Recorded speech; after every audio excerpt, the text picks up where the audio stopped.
I didn't really notice the mental issues and cognitive problems till I actually was out of the Marine Corps and had to do things on my own, like cook meals or make sure you pay your bills, shopping, money management. It was just all started to go downhill.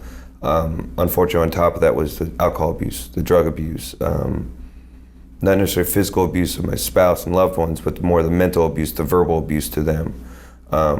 Now I look back at it and go, well, that was horrible. At the time, had no idea I was doing it. Did I ever feel suicidal? Oh yes, I'll never sugarcoat that. I did for the longest time. I hid it. Yeah, I was suicidal. There were some days that every day I wanted to die. Did I act upon it? No, because I'm here. It's a selfish act. It's not selfless, it's selfish. Because you don't realize how it affects everyone else. You think everyone else is going to be better off without you because you're so low. But if you actually do it, it affects everyone.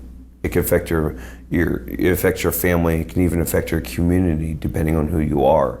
When I was addicted to drugs, it was prescription painkillers, which is a big one, a drug abuse in the military. I would take 3,000 to 4,000 milligrams a day and then drink on top of it. In the back of my head, I wanted to die, but in the front of my mind, I couldn't mentally do it. My big help with my depression was humor. You gotta make fun of everything to get anywhere in life. Doesn't work for a lot of people. Some people just have no sense of humor at all.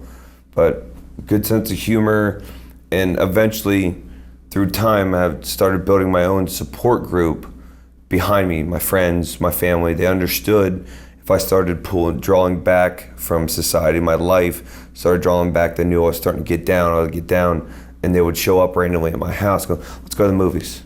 Or let's go somewhere quiet, like the park, but you're still out in public, you're still talking with people. It took realizing, finding a triumph in my life, a passion in my life, to go, this is worth living for, right here. This is talking to people, spreading my story for those guys who no longer have a voice, who died on the battlefield, or the guys who are just too afraid to share. There's Vietnam veterans that haven't talked about a single thing they've done in Vietnam for over 40 years. But talking with someone like me for 20 minutes, that starts to open them up. Who better to understand a wounded service member than a wounded service member?